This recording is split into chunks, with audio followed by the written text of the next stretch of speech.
ഇത് ഗംഭീര പടം. എന്ത് പടം എന്ന് പറയാ. ഞാൻ ബാബുലിനെ വിചാരിച്ചു ഇപ്രാവശ്യം ഇത് കിടിയൊക്കെ പക്കായിട്ട് കാരണം. പക്ഷെ ഒരു കുഴപ്പമുണ്ട്.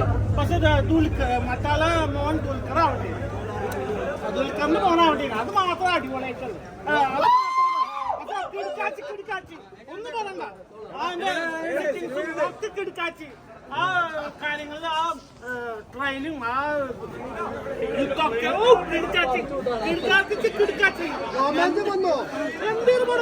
ഭയങ്കരമായിട്ട് നമ്മൾ നോക്കിയിരുന്നു. ആ വന്ന എല്ലാ റോൾസും എല്ലാവരും ഗംഭീരമായിട്ടുണ്ട്. കമലഹാസനും അമിതാഭ് ബച്ചനും നമ്മുടെ ദുൽഖർ വരെ പൊളിച്ചടിക്കിയിട്ടുണ്ടായിരുന്നു. വിജയ് ദേവൻ സൂപ്പർ സ്റ്റാറൊക്കെ എല്ലാവരും വന്ന്. ഇനി ഞാൻ പറഞ്ഞില്ല, അടുത്ത ഭാഗത്തിന് വേണ്ടി എല്ലാവരും വെയിറ്റിംഗ് ആണ്. ഗംഭീര പടമാണ്. എല്ലാവരും തിയേറ്ററിൽ നല്ല തിയേറ്ററിൽ പോയി കാണണം.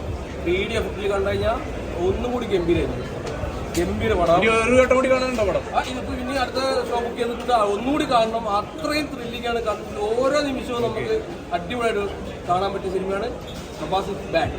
പ്രഭാസ് കമലഹാസന്റെ ലുക്ക് എങ്ങനെയുണ്ട്? കമലഹാസൻ അടുത്ത പാട്ടിലാണ് പൊളിച്ചെടുക്കും.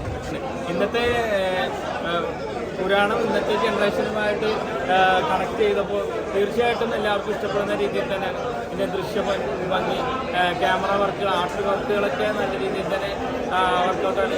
അതേപോലെ സംവിധാനം ഇതിൽ എടുത്തു പറയേണ്ട കാര്യം എന്ന് പറഞ്ഞാൽ അമിതാഭ് ബച്ചൻ എന്ന് പറഞ്ഞാൽ ഇന്ത്യൻ സിനിമയുടെ അഭിമാനമായ അമിതാഭ് ബച്ചൻ നിറഞ്ഞിരിക്കുകയാണ് അദ്ദേഹത്തിൻ്റെ ക്യാരക്ടർ. അതുപോലെ തന്നെ പ്രഭാസ്, പിന്നെ അതേപോലെ തന്നെ നമ്മുടെ മലയാളികളുടെ അഭിമാനമായ ദുൽഖർ സൽമാൻ, അന്നാബൻ, പിന്നെ ശോഭന ചേച്ചി, അതേപോലെ തന്നെ നമ്മുടെ വിജയ് ദേവർകൊണ്ട, കമൽഹാസൻ, ഒരു നീണ്ട നിര തന്നെയാണ്.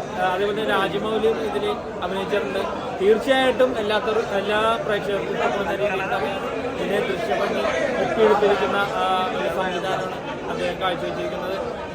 അതേപോലെ തന്നെ സെക്കൻഡ് പാർട്ടിനായിട്ട് വെയിറ്റ് ചെയ്യുകയാണ്. തീർച്ചയായിട്ടും എല്ലാവരും ഇഷ്ടപ്പെടുന്ന രീതിയിൽ തന്നെ ഒരു വട്ടം കാണാനുണ്ട്. തീർച്ചയായിട്ടും വന്ന് കാണണം. പടവും പുള്ളി ഒരുമാതിരി സീരിയസ് പടത്തിന് പുള്ളി കുറച്ച് അടികളും വാരി അറിഞ്ഞ് പിന്നെ ബുദ്ധിയായിട്ടുള്ള കണക്ഷനൊക്കെ ഞാൻ വിചാരിച്ചത് നൈസായിട്ടുള്ള ഇതായിരിക്കും. പക്ഷെ ബിൽഡപ്പ് ചെയ്യാൻ കോമഡി ആക്കാം.